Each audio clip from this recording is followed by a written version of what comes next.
Welcome back, everyone. I'm so glad that you decided to join us again for another episode of The Quest for the Cures Continues. If you tuned in last night, and I hope you did, you learned a lot about diagnostics for cancer, which ones are good and which ones aren't so good, and you began to learn about natural treatments for cancer. If you enjoyed that, then you're really going to enjoy tonight's episode because it's totally dedicated to natural treatments for cancer. The first interview is with Dr. Nicholas Gonzalez. He's a medical doctor. He's got an office in New York City.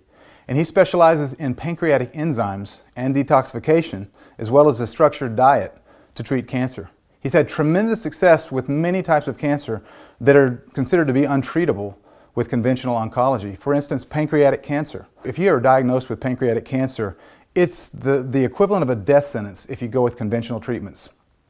They don't even claim to have a treatment for pancreatic cancer. Almost no one lives past 5 years. Well, Dr. Gonzalez shared with me a story of one of his patients that's 32 years out from diagnosis. She was diagnosed 32 years ago with pancreatic cancer, and she's still alive. She was given the gift of life because of Dr. Gonzalez's treatment. I only wish that maybe I had known about this treatment back when my father was diagnosed in 1996, because I would have loved to have had him with me these last 18 years. Fortunately for this lady, she has been with her family for the last 32 years, and they've been able to enjoy her. It's just so amazing to me, these natural treatments for cancer, they really work, and people are alive because of them. It's an encouraging story, and this is going to be an encouraging episode because you're going to see that there is hope and that cancer doesn't have to be a death sentence. Hope you enjoy the show.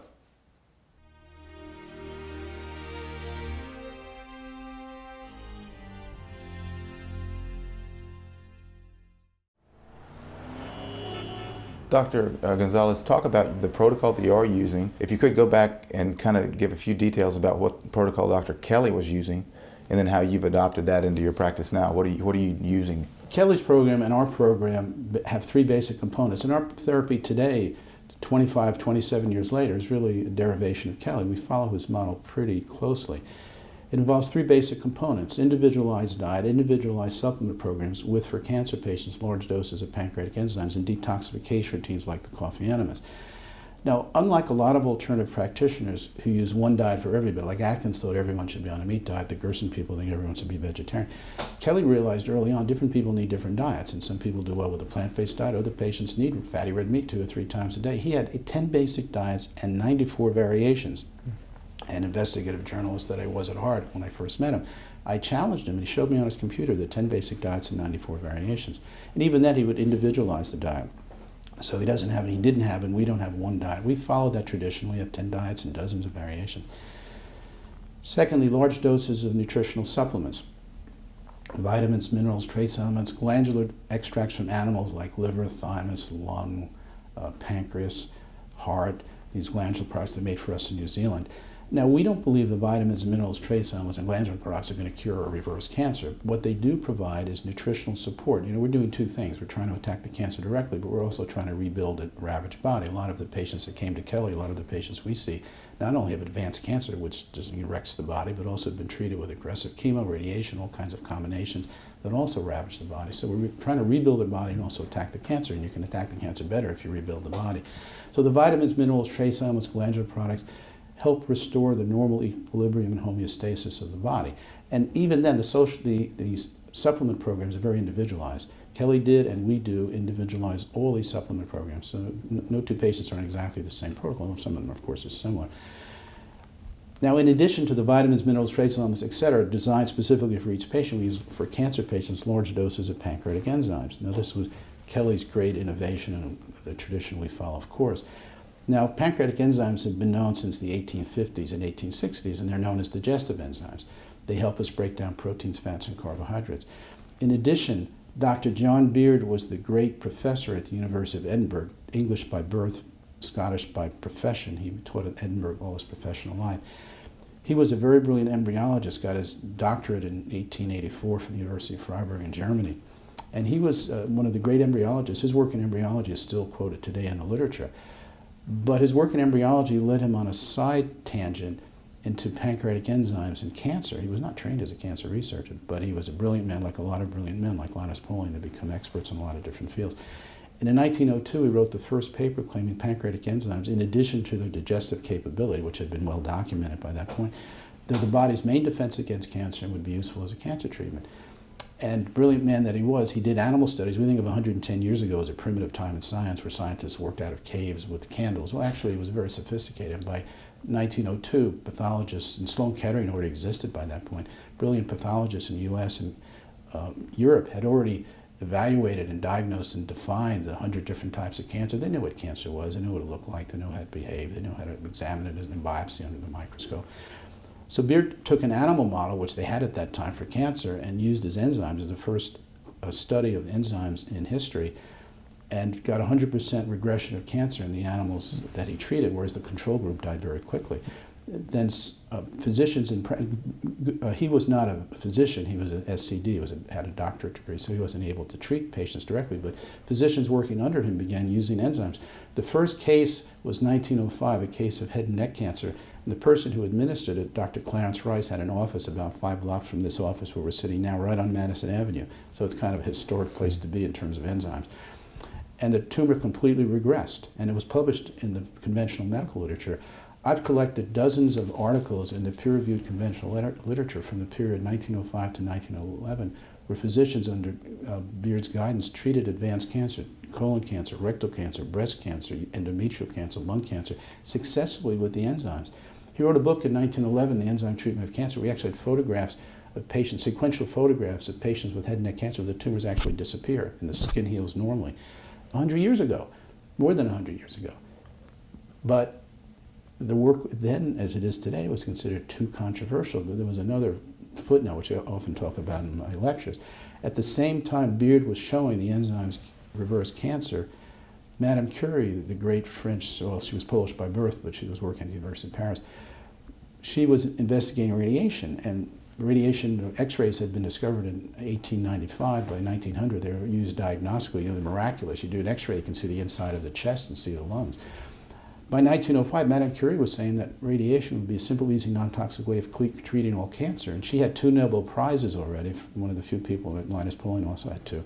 Few people had ever won 1, let alone 2. And she was well loved by the media. She was the first great media star. She knew how to use the media. She knew how to hold press conferences. And she announced radiation as the cure to cancer to the media. Beard was this nerdy ivory tower scientist who thought the media was a bunch of morons, had no use for them, no use for his critics. He wasn't maybe the most diplomatic person who ever lived. Madame Curie knew how to nurture the media. So all over the world, Madame Curie, the great beloved, she was the first woman to get a PhD in theoretical physics at the University of Paris. So she had this extraordinary history. Movies have been made about it. And the press loved her. Who cared about Dr. Beard and pancreatic enzymes? Well, nobody, apparently. So it was book 1, Unheeded. Radiation came into the forefront of cancer treatment. Of course, Madame Curie was completely wrong on all counts. It isn't non-toxic. In fact, she herself died as a result of radiation exposure. She died of aplastic anemia caused by radiation. Most tumors that regress come back very quickly, more deadly. And it was, only a few cancers actually responded to it. So radiation was not the simple, easy, non-toxic way of treating all cancer. She was wrong. But by that point, by the time scientists realized that, hundreds of them died. That 100 scientists involved with radiation died because of their cavalier exposure to radiation, thinking, it's invisible, so it's safe. To answer your original question, the 3 components: individualized diet, individualized supplements, large doses of pancreatic enzymes. Third component is detoxification, which is often the component of the therapy that elicits the most grins and mockery from conventional doctors. But it's really very simple. When Kelly was treating himself, he was taking the pancreatic enzymes, and tumors were breaking down, and that's when he got really sick, almost life-threateningly sick. First he thought the enzymes aren't working anymore, but then he realized the tumors are shrinking, I'm getting sick, and then he realized I'm reacting to the tumor waste. And indeed, conventional oncologists know today, in 2014, that nothing is more toxic to the human body than dead cancer. In fact, chemotherapy, though it doesn't work for most cancers, does work for some, like Hodgkin's and certain leukemias. And in a Hodgkin's patient, if you break a tumor down too fast with chemo, you'll kill the patient from the dead tumor. And they call it tumor lysis syndrome. And it's recognized in the textbooks. All my textbooks, conventional textbooks, talk about it. Well, Kelly recognized that back in 1963 when he was trying to get over his own cancer. And he started going into the literature, as he always did. He was a great scholar. He would go into the literature trying to find some technique that would help his liver and kidney work better. The liver and the kidney are the body's main detoxification organs. That's for environmental chemicals, our own metabolic waste. The dead cancer are processed and neutralized and prepared for excretion. And he opens up the Merck manual, and lo and behold, they're coffee enemas. The interesting thing, or the sad thing, is the ironic thing, Kelly was brutalized in the media for his use of coffee enemas. We get attacked about it today too. But they come right out of the conventional medical literature. He didn't learn about it from alien space beings being projected into his brain through some mystic psychic experience. He didn't learn about it through some alternative throwaway journal, his local health story. He learned about it from the conventional medical textbooks. The Merck Manual is a compendium of conventional therapies, and they were in the Merck Manual. Coffee enemas were in the Merck Manual right up until the 1970s. And when I was doing my investigation of Kelly, trained investigator reporter that I was, I called up the editor of the Merck Manual then and had a talk with him. And he said the only reason they were taken out is we get kind of folksy and we had all this high-tech stuff to use. And he had files on coffee enemas, which he sent me. And dozens of studies from the 20s and 1930s and 40s at major institutions where they're using coffee enemas for a variety of things, arthritis, mental illness. I have a study from the New England Journal of Medicine, the preeminent medical journal in the U.S., 1932, from Harvard Medical School, a group of research psychiatrists successfully treated what we today call bipolar illness, in those days they called it manic depressive, with enemas.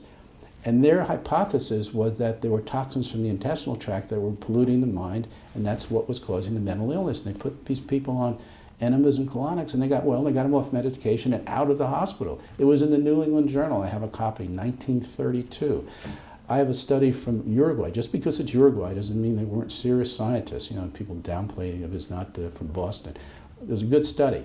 They had patients with septic shock. In those days, septic shock occurs because gram-negative bacteria produce a polysaccharide, a kind of a carbohydrate that's toxic to the human, and people die from that. The death rate today is still in the range of 40 to 50% with septic shock. In those days, it was like 90%. Well, these people in Uruguay at an intensive care, what we would call an intensive care unit today, had learned about coffee enemas from the conventional medical world, started treating their patients with coffee enemas, and had great success and published it in a peer-reviewed journal. We have a translation. It was originally published in Spanish. Almost like 90% reversal of septic shock. That should have changed the way hospitalists treat septic shock all over the world. It was ignored because it was folksy, it wasn't high-tech, even then, 1941, 42.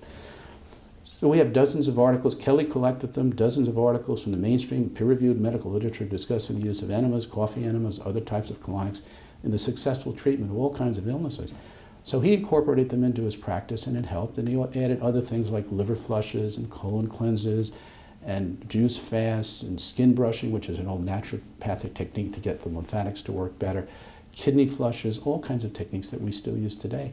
I went through over 10,000 of Kelly's records, interviewed over 1,000 of his patients, evaluated 455 of his advanced cancer patients who had done well, evaluated 50 at great length representing 26 different types of cancer. Some of these patients we actually saw in our own immunology clinic with Dr. Good. It's really amazing. I wish I had film of this. Of Dr. Good examining these Kelly patients and writing notes in the official hospital records with his white coat and a stethoscope. We put it together in monograph form. I did the writing, I did the research. He was my mentor. So I evaluated 50 patients with 26 different types of cancer, all poor prognosis or terminal or advanced, who enjoyed extraordinary responses that could only be attributed to Dr. Kelly's nutritional program. Put this together in monograph form, 1986, finished my immunology fellowship. Now here I have Dr. Good as my mentor, the most published author in the history of medicine, 50 books to his credit. He was either editor or co-writer of 50 books, over 2,000 papers, couldn't get it published. The general response were one of two. First, a lot of the editors didn't believe it. In fact, I have some letters in my office from editors who warned Dr. Good this had to be a scam, fraudulent, and I conned him or something like that, even though we saw the patients in our own clinic and Dr. Good knew they were real. The other thing is, editors would say, this is real, but if it's real, it's the most extraordinary thing in medicine, but it's also the most controversial in nutritional approach to cancer. This is 1986, where to mention nutrition and cancer in the same sentence was tantamount to a felony. And the editor said, this would be the end of my publishing career. The American Cancer Society, the National Institutes of Health, the National Cancer Institute will make sure that I can't feed my children. So they would pass. I tried for 2 years, couldn't get it published, eventually put it away, but finally in 2010 we published it, updated, rewritten with a long introduction by me, updating it to 2010. Now, at that point, Dr. Good was not at Sloan Kettering. I finished my immunology fellowship. We had a long talk, went out to dinner, and he said something very interesting. I don't have it on tape, so I can't confirm it. But he said, some of these cases are so extraordinary, like we have a 5-year survivor of pancreatic cancer, which he'd never seen. And his own second wife, one of his former wives, married 3 times, had died of pancreatic cancer within 2 months. And he was president of Sloan Kettering. He couldn't save his own wife. She died quickly. He said, "You're showing me these cases." He said, I don't know how Kelly's doing this. I've never seen anything like this, and I'm president of Sloan Kettering." I mean, he said, people come from all over the world for my advice about cancer. You know, the whole Iranian crisis began because of Dr. Good. The Shah of Iran got sick, so he wanted the best physician in the world to come evaluate him, so he picked Robert Good, flew Robert Good in his private jet, the Shah's private jet, to Iran. Dr. Good examined him, and he was a brilliant clinician as well as researcher. Within 10 minutes made the diagnosis. He says, "You got gallbladder cancer." He said, "You got to come to New York." So he came to New York and New York Hospital, and that's when the Iranian Revolution began. So it actually, I had no idea. No one knows this at all. No one knows that the Iranian Revolution began because of Robert Good, president of Sloan Kettering, my mentor. Kelly himself had cancer when he was trying to fight his own battle, and he was an orthodontist by training. What type of cancer did he have? He had pancreatic cancer. Now, I spoke to his doctors, who when I first did my research 30 years ago, they were still alive. They never biopsied. They said he was too unstable. They didn't want to bring him to surgery. And this is before CAT scans. It was in the early 1960s.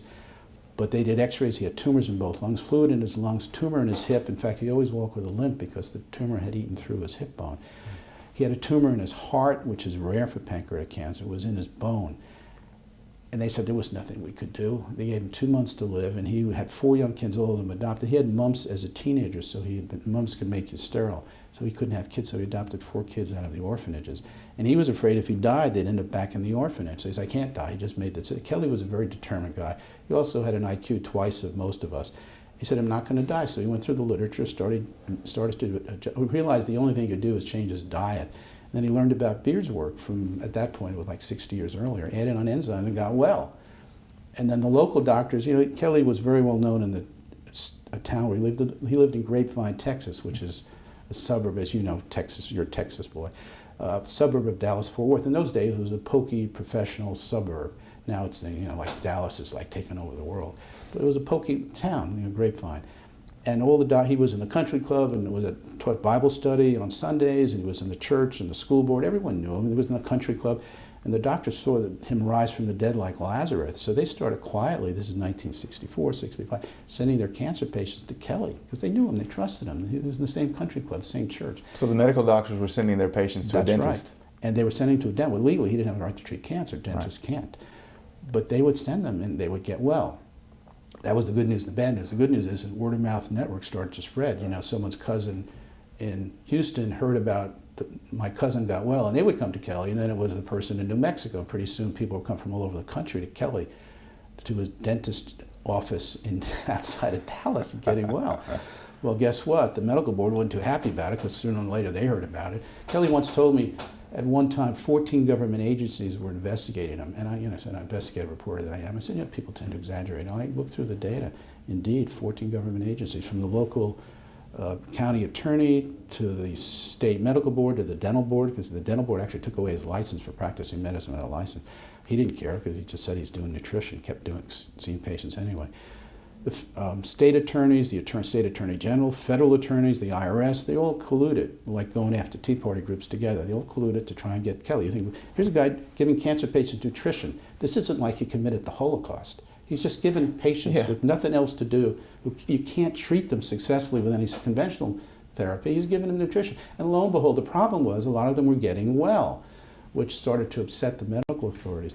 And it's interesting, too, and these are stories that, as far as I know, have never been told before. At one point, he was arrested at gunpoint, kind of like a typical 14, the equivalent of a SWAT team in those days. Arrested him, and they always do those things to try and embarrass you. So they came at midnight in front of his kids in pajamas, dragging him away. Well, there was a very prominent Washington politician, high up in the Justice Department, I mean really high up in the Justice Department, who the next day called the local sheriff and said, "You let Kelly out, or I'm going to have the entire federal government investigate every one of you. You'll be audited on your income tax for the last 25 years." And he said, "You don't want to mess with me." He was let out of jail within 5 minutes of that phone call. Wow. And they never went after him again. He continued to practice. He just had patients sign a form saying, "I'm not a medical doctor, I'm doing nutritional," and they left him alone. So all these incredible stories, and I would interview patients who would confirm all this. Who, his family. I knew 3 of his 4 kids, And they didn't have an easy time because they were the kids of this crazy cancer quack doctor. And, you know, the Dallas morning newspapers would carry it in the local radio show. Again, this is pre-internet. And it was tough. They would go to school and be, you know, laughed at. You know, the crazy quack doctor. So it was tough for them. Well, I had no idea why the Iranian crisis really started. What an interesting nugget of information from Dr. Gonzalez. Let's listen up as he continues to explain why pancreatic enzymes are so effective at treating cancer. What is it about it, Dr. Gonzalez, in the pancreatic enzymes that is so successful at reversing the cancer?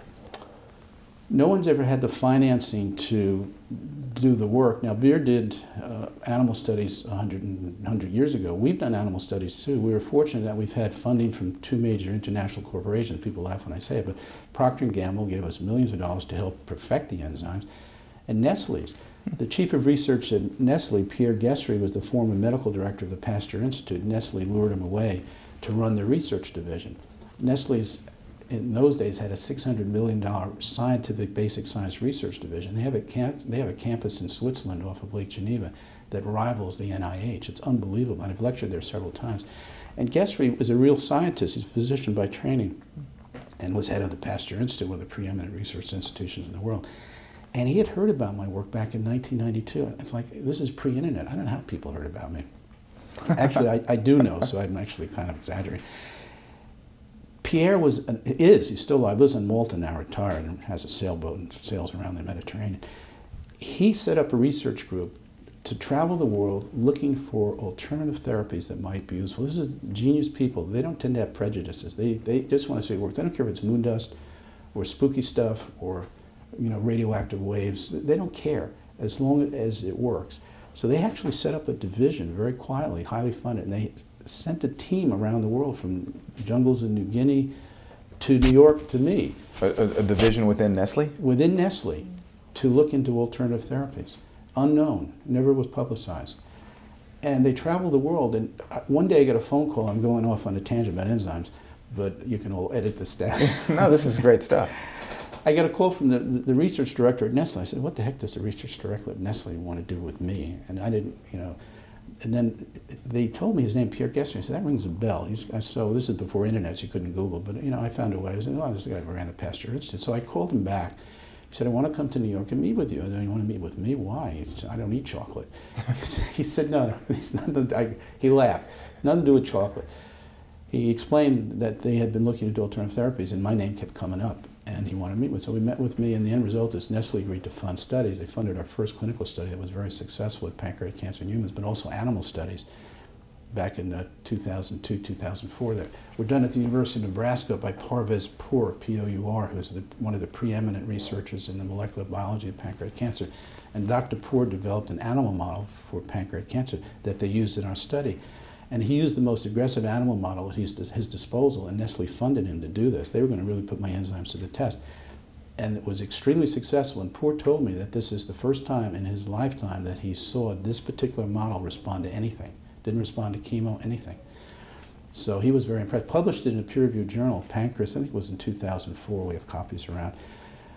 So we know from animal models they work, from my first clinical study, and we know that it works, but we don't know the molecular biology to answer your question. We don't know how it actually kills cancer cells. What we think is the proteolytic, which are the protein-digesting pancreatic enzymes like trypsin and chymotrypsin, actually tear apart the cell membranes. You know, cell membranes are lipid fatty, but they also have protein molecules that are receptors and pores that allow nutrients to get in and waste products to get out. That's how cells survive, with these protein pores in the membrane. And these are proteins like any other protein. We think the enzymes chew them up. Now, they don't affect normal tissue.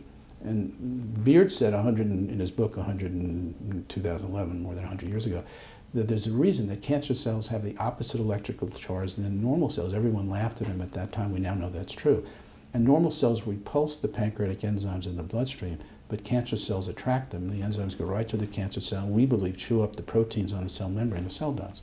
So we think it's that simple. We haven't had the trillions of dollars of funding to substantiate that. And I mean, Pour wanted to do that, but Nestle was willing to fund more. But the key with Nestle is I would have had to turn over my intellectual property. It would have been a co-ownership. They had their patent lawyers in the U.S. filing patents, but it would have been Nestle and me as co-owners. The problem with that is Pierre retires, and the next person may think that's all quackery, and then Nestle owns my work, and I can't do anything with it. So I said, no, thank you, gracious, we're still friends, Pierre and I. And he understood why.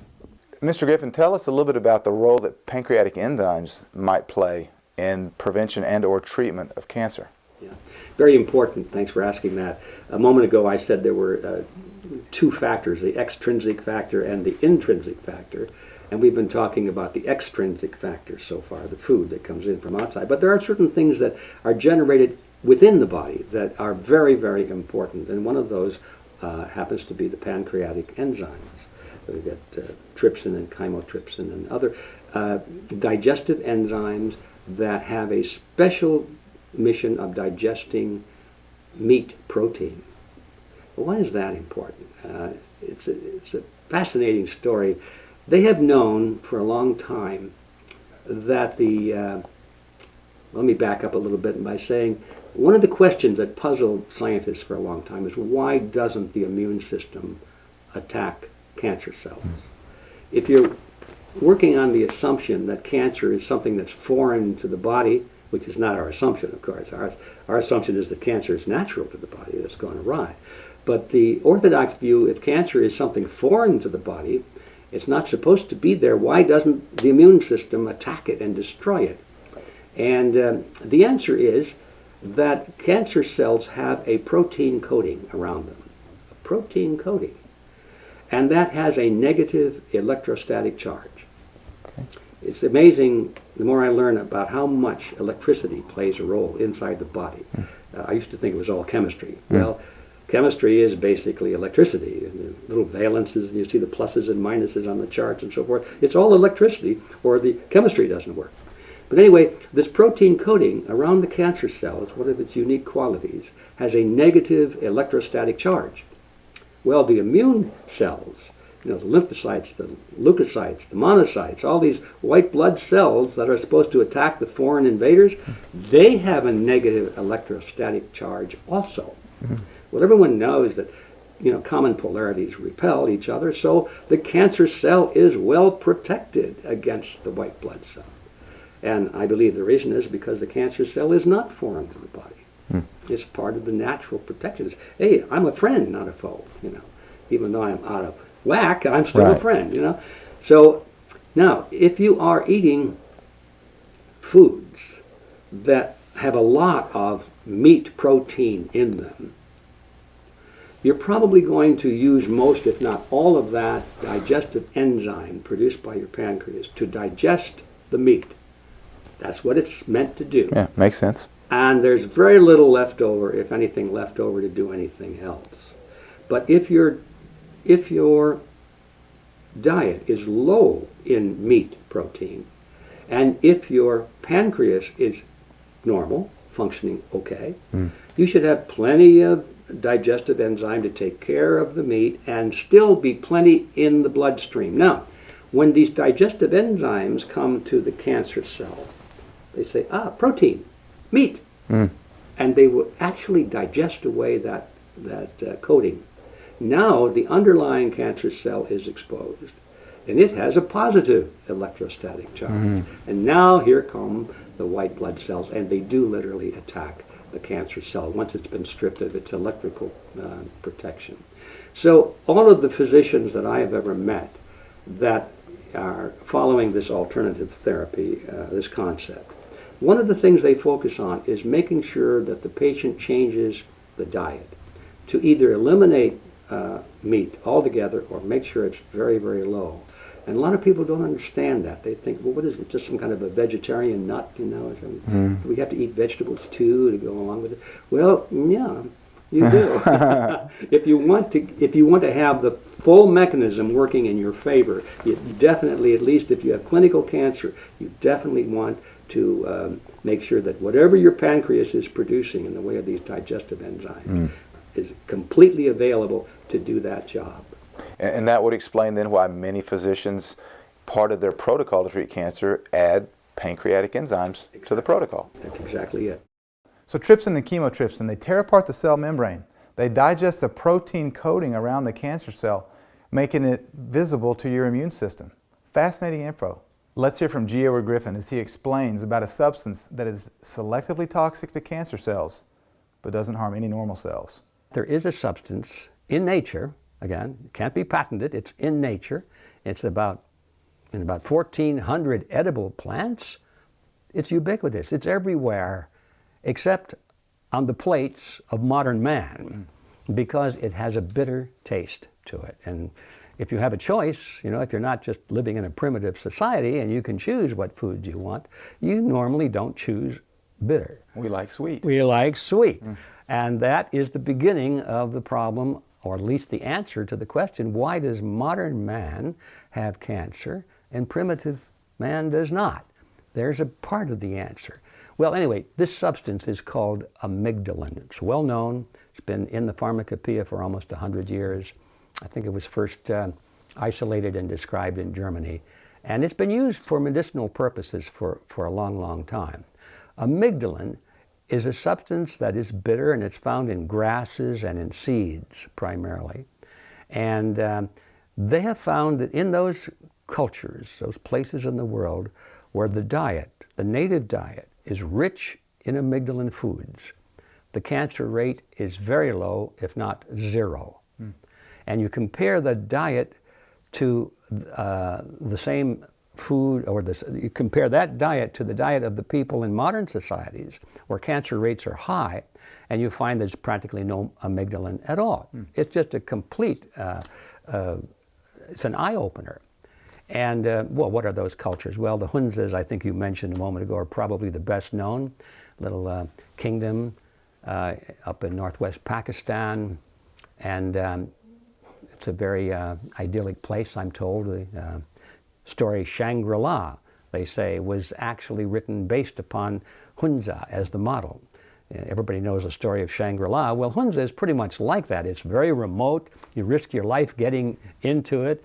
And I always thought I wanted to go visit Hunza after I read about it, until I saw some photographs of these deep ravines that you have to walk across on a rope bridge, and it's about 1.5 miles straight down. You go along the cliffs like this, So, no, I think I'll just read about it. Okay. But anyway, that is really the way it was. I guess they have a road in now. The people in Hunza never had cancer, but afterwards, when they come out of Hunza, and they go into other countries and they start eating the same foods that those people eat, they come down with cancer like everyone else. In Hunza, at least in the beginning when all this research was done, there was no such thing as money. It's a kind of a primitive society. And a man's wealth was measured by the number of apricot trees he owns. And people eat apricot seeds there, a little sweeter than the ones in California, but still loaded with amygdalin. And they eat them like candy. It was like a delicacy there. So there's just one example. There are other cultures, the Vilcabambas, the Navajo and the Hopi Indians, the Aboriginal Eskimos. All of those cultures had zero or very low cancer rates. And if you look at the native diet, in every case, their foods are at least 200 times, if not more, rich in amygdalin than anything that you would find in a major city, or even in the countryside in our Western world. So that's a clue. So then the next question is, well, what is this thing amygdalin? How does it work? It's very simple. Amygdalin is a molecule that has 4 components in it, locked together. There are 2 components of sugar, or glucose. There's 1 component of cyanide, and there's the word that scares people. We'll come back to that in a minute. And 1 component of benzaldehyde. Now, people say, wow, cyanide, you want to take cyanide to treat cancer? Right. And the answer is, yes, of course. Well, doesn't cyanide kill you? Well, yes, if it's real pure gaseous cyanide. If it's pure cyanide, yes. But when it's in a molecule with other components, it's not cyanide. It's something else. It's like vitamin B12. It's called cyanocobalamin. We would be dead if we didn't have cyanide in our bodies in that form. in cyanocobalamin, it's not cyanide, it's cyanocobalamin. It's a molecule that's made up of one of the components being cyanide. Well, there's a big difference between free cyanide, which is gaseous, or when it's locked with other components or elements. Sure. And so that's the key to understanding why we're not worried about cyanide being part of the molecule. The real question is, well, what is it that would release the cyanide? And by the way, the benzaldehyde is toxic too. Most people don't know that. And the two together are even more toxic than 2 times each. So it's, if you release the cyanide and the benzaldehyde, you've released a very toxic component. So you have to be very careful about that. And then the next question is, well, what releases it? And I'm glad you're sitting down for this course. I think you already know this, but I hope everybody watching this is sitting down, because the thing that releases the cyanide and the benzaldehyde is an enzyme called beta-glucosidase. Beta-glucosidase. It's an enzyme. And where is that found? In cancer cells. And only in cancer cells. Wow. It's a beautiful mechanism of nature that could not have been accidental. It's the body's natural method of controlling overgrowth, overhealing, because once you get one cell that is an overhealing cell, it contains this unlocking enzyme, as we call it. And the unlocking enzyme comes in contact with amygdalin if you are eating food with amygdalin in it. That's the big if. That's the big You have if, to eat yeah. it. If you're not eating food with amygdalin in it, then it doesn't work. But if you are eating, it doesn't take much, just a little bit. And if you are eating it and it's in your bloodstream, it comes in contact with that overgrowth cell. The overgrowth cell releases the toxic components and commits hara-kiri. And you don't even know that anything happened. You come to the conclusion that everybody has cancer all the time, but it's continually being controlled and eliminated by a natural mechanism of the body. It's nothing to worry about. It's part of nature. It's part of the healing process. Only time you need to worry about it is if you've messed up your body in some way, then you've not given it the fuel. You haven't given it the components it needs to do its job. And so that's the big difference between the alternative view of cancer and the orthodox view of cancer. Talk about the California report of 1953. I've read some of your writings about the California report, and it's a very interesting topic. It is, and it's a clear example of the degree to which, I guess there's no other word, but fraud. The degree to which fraud, deliberate, conscious fraud, can be injected into what we would normally think is a scientific process. Early in the days of the development of Laetrile, there were stories circulating that people were getting well. They're being treated and they're coming back from the edge of the grave and so forth. And so naturally, the pharmaceutical industry wanted to put an end to this, and so they set up a deal where they wanted to have it tested. The idea is, okay, none of this discussion about people getting saved, none of these little stories, let's just do a scientific test. Well, everybody was in favor of that, except they insisted that only those who were opponents of Laetrile do the tests. And nobody else could do the tests, you see.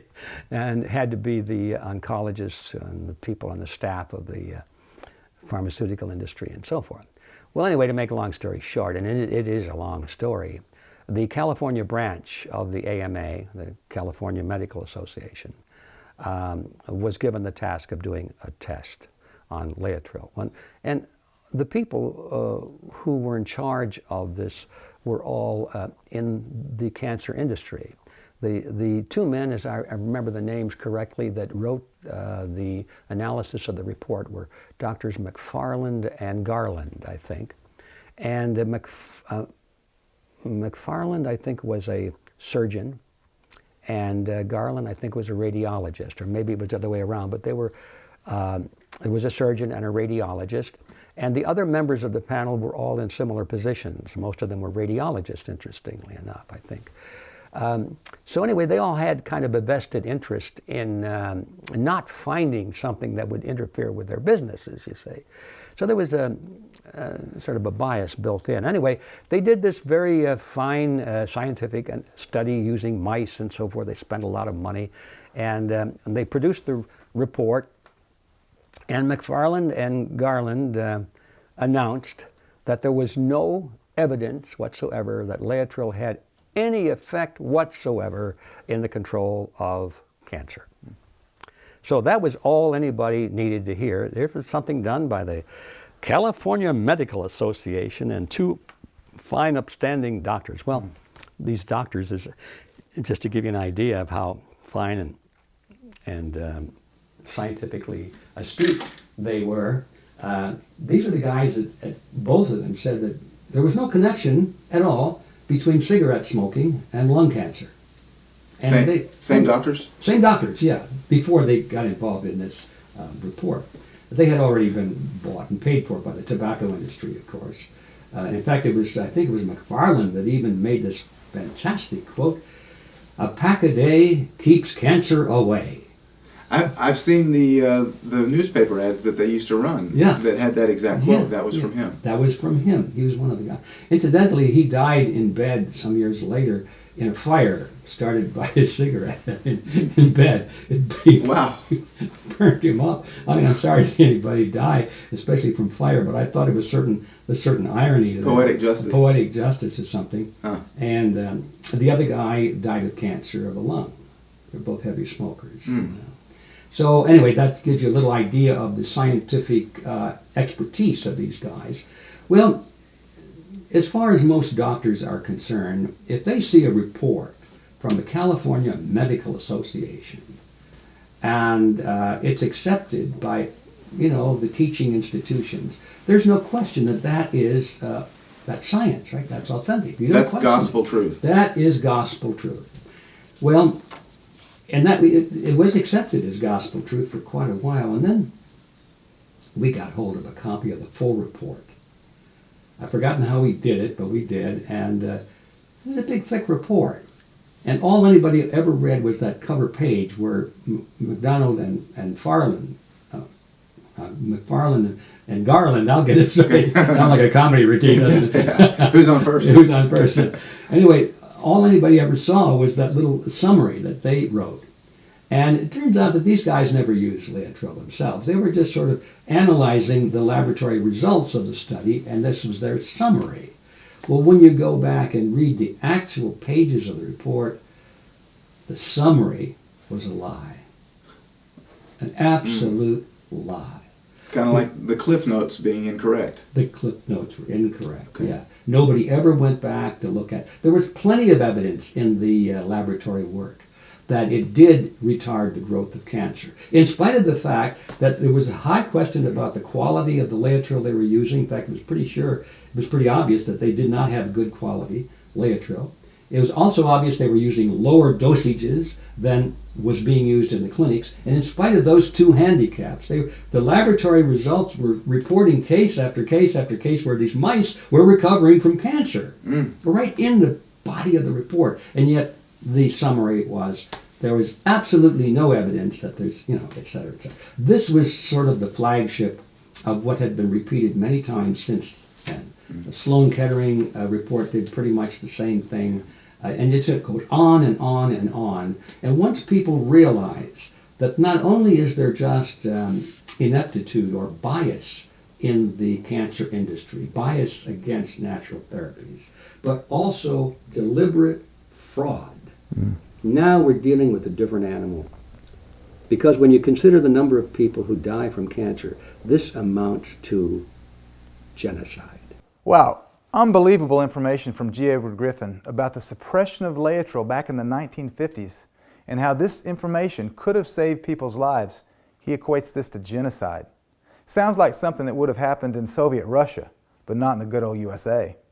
So I would call it Sovietization of the United States. It's up to Central Soviet to approve the doctor to treat patient, okay? And up to local Soviet, which is like, it's usually review to do the rest. So they borrowed the idea from Comrade Stalin, how to really restrict freedom of the people, okay? And that's what they do without any punishment.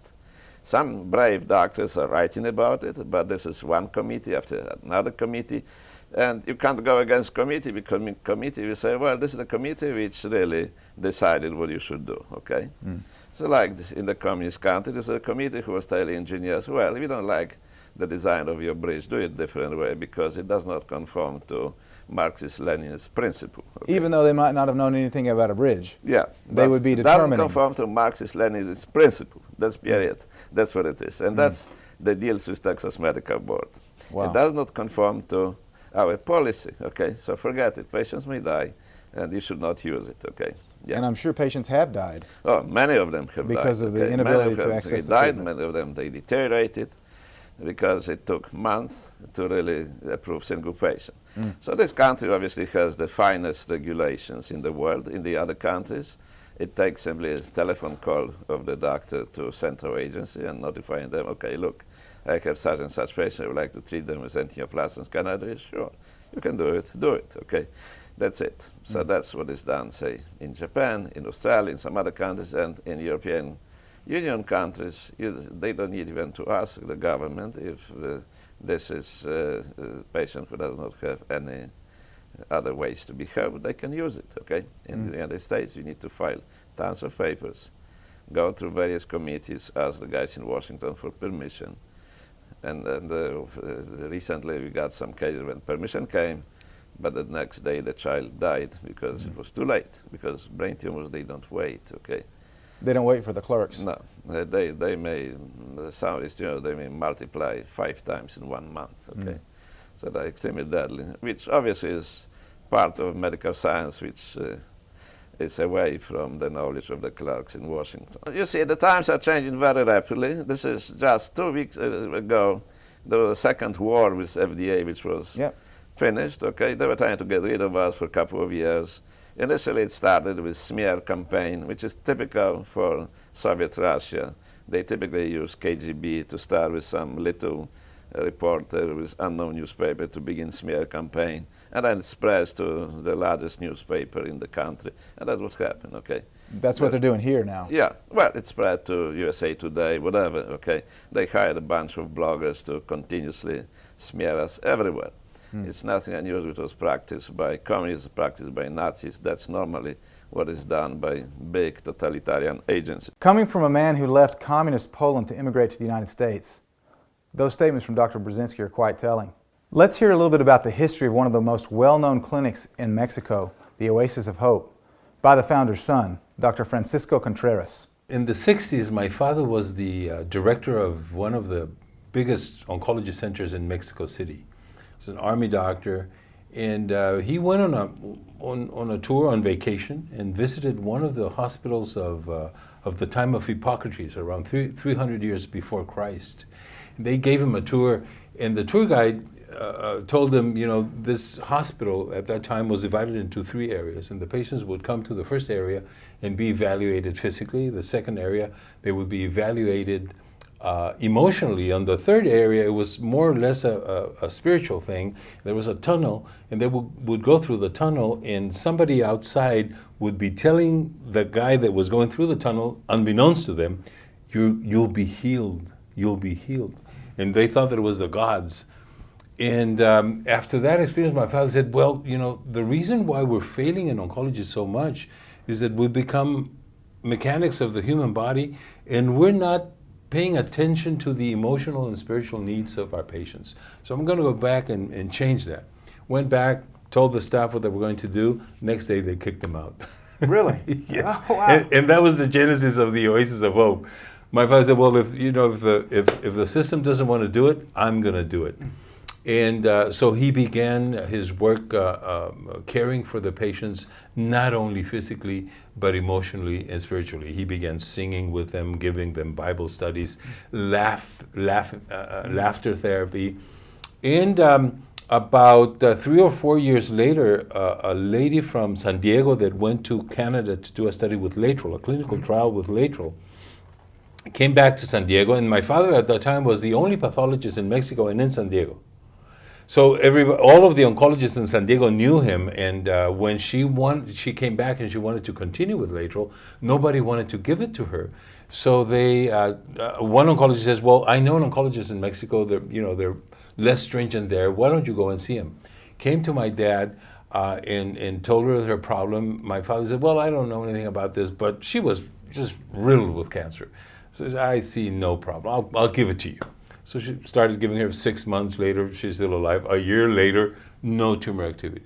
And so my father said, well, there's something to this. And this lady knew everybody that was going to Canada for the trial, brought everybody to my dad. And just a few years later, the Oasis of Hope, that was a holistic approach to cancer, now also had alternative therapies.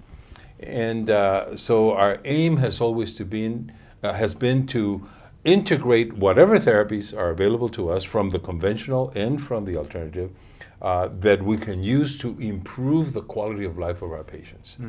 And we have been very successful. You can check our statistics on our website, oasisofhope.com. And our 5-year survival rates in the most common tumors are between 2 and 5 times better than the national average in the United States of America. Lateral has been our golden therapy for the last 50 years. It's a very innocuous anti-tumor agent that works for most common cancers.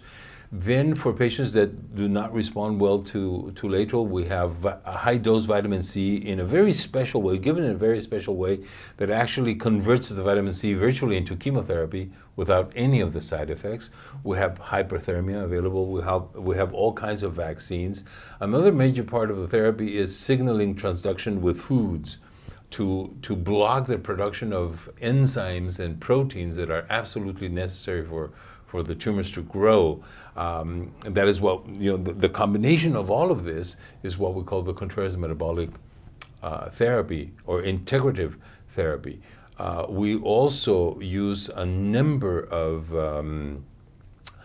immune stimulation agents, not only the laughter therapy and the emotional uplifting music, all of the things that we mentioned before, but we have a product from Japan that has proven to be very effective, and there's at least 70 publications, AHCC, and has proven to improve significantly the quality and quantity of the immune system.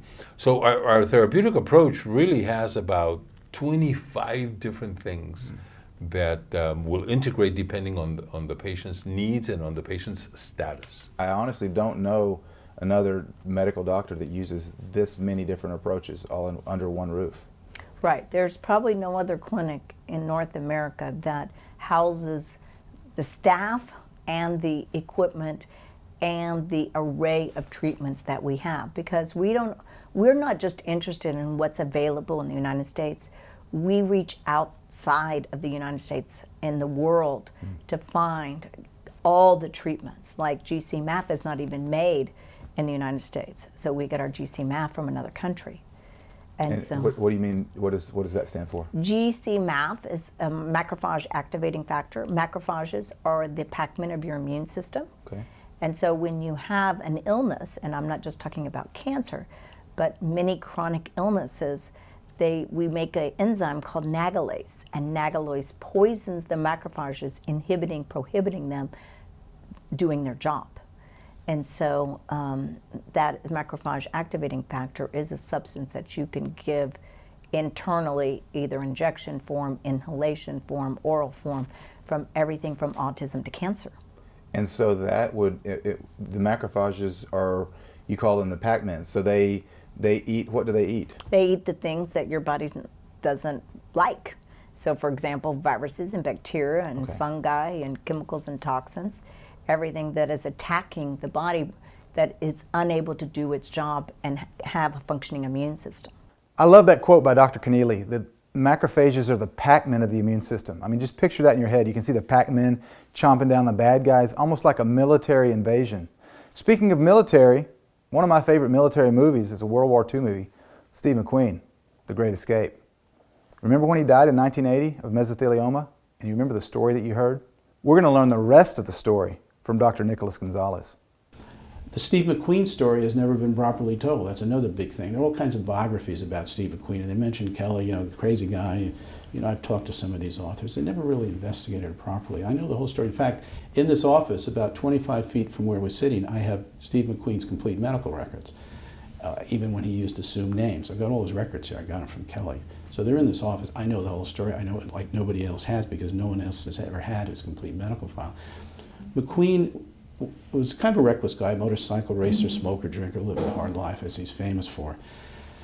He started getting sick 1978, 1979. He went to his fancy Los Angeles doctors, and they kind of blew it off. You know, he lived too hard. You got to cut down the smoking. No one took him seriously. Finally, he was so debilitated, he went to his doctors. He says, you got to do something. Finally, the genius gets the idea. Let's do a chest X-ray. He's got tumors in both lungs. They work him up. He's got metastatic mesothelioma. Mesothelioma is associated with asbestos exposure. Well, he was a motorcycle fanatic. And in those days, the pipes in motorcycles were lined with asbestos. And he would work on his own, he was a great mechanic and work on his own motorcycles. So he was exposed to a huge amount of asbestos and ended up with mesothelioma. In those days, 35 years ago and today, mesothelioma is completely incurable once it spreads. The only hope is to get it early and do surgery. Well, his brilliant doctors had completely missed the diagnosis for a year, so by the time it was diagnosed, it was metastatic. Then the geniuses decided to give him immunotherapy. I'm trained as a classical immunologist under Robert Good. There's never been a study in the history of the world showing immunotherapy has any effect on mesothelioma. Talk about quackery. And they'd give it to him. Didn't work, so then they decided to give him radiation, or maybe they gave him the radiation first. I'd have to pull up my notes. There's never been a study in the history of the world showing radiation works with mesothelioma. Guess what? It didn't work. So he ends up with stage 4 advancing cancer, weeks from death, goes to see Kelly. Kelly made one fatal mistake in the treatment of Steve McQueen. He took him on as a patient. He was too advanced, and he was a reckless guy. He was still smoking, still drinking. But he pleaded, and Kelly was a very compassionate guy. He said, I'll treat you, but you're too weak. You can't do this at home the way most of my patients do. There was a hospital in Mexico at the time that was administering parts of Kelly's therapy. He says, go down to that hospital in Mexico, and I'll kind of direct them. And he did, and he wasn't 100% compliant. He still had the Haagen-Dazs ice cream kind of smuggled in from his friends and cigarettes. But he did enough of it, so he started getting better. And then one of the doctors in Mexico gets the brilliant idea, let's open him up because they think the tumor he had a tumor in his abdomen as well as in his chest. Let's take it out, I think it's a dead tumor. They do the surgery, the next day he dies of a pulmonary embolus, which is a blood clot in the lungs. He did not die of mesothelioma. In fact, the tumor was a dead tumor. Kelly used to have it in his office in formaldehyde, a dead tumor that had shrunk down from a huge tumor down to nothing. It was dead. He didn't die from, the way the media reports read, which I have, it's like Kelly took a gun and shot McQueen, this crazy quack doctor. The true story has never been told. First, his brilliant conventional doctors missed the diagnosis for a year.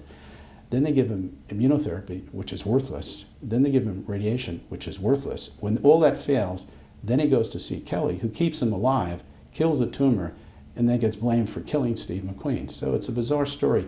In none of the media reports did they mention the fact that the diagnosis had been missed and the conventional doctors had done everything they could do. And even today, 2014, metastatic mesothelioma is universally 100% incurable by standard therapies. And we have patients who've done beautifully with us. So Kelly got blamed for that. He was absolutely devastated by that. It really threw him off, and he never really recovered. Wow, what an amazing story that Dr. Gonzalez just shared with us about Steve McQueen. If you remember, I'm a big Steve McQueen fan. One of the best war movies I think ever was The Great Escape. And Steve McQueen, one of my heroes, he died of mesothelioma, as Dr. Gonzalez just shared. The interesting thing was, as you just heard, that Dr. Kelly actually didn't kill him. He was known as the quack that killed Steve McQueen, but in reality, the tumors were necrotic. Dr. Kelly was actually curing Steve McQueen of his mesothelioma, which is an incurable form of cancer, by the way, according to traditional oncologists. And actually, the surgery killed him. It's interesting the way that these things are spun, so that the general public now believes that Dr. Kelly, who is now deceased, murdered Steve McQueen, when in reality he was healing him. Wow, what a powerful story. Now, I want to make it clear here, folks, we're not telling you not to go with traditional treatments. We are not trying to make a decision for you. Our goal is to educate. And the fact of the matter is there are many options to treat cancer. And so we want you to know that information so that you can make an informed decision if that diagnosis ever comes. That's our goal. It's not to persuade you one way or the other. And while we're talking about other options, there are more options that you still haven't learned about. We have not shared with you, and we're going to share with you in tomorrow night's show. So I know you learned tonight about a lot of natural treatments for cancer, and tomorrow night you're going to learn about even more of them. I know you're going to want to join us again tomorrow night. I look forward to seeing you then. Help support our mission, join the movement, and save lives. When you choose to own the 11-part docuseries, The Quest for the Cures Continues today, you'll help us to achieve our goal to eradicate cancer once and for all. And a portion of the proceeds from each and every sale goes to one of 3 cancer charities that are actually researching real, effective, non-toxic treatments for cancer. Plus, you'll receive a second digital set absolutely free that you can share with your friends and your family. Be a hero and choose to support our mission today. You'll be glad you did.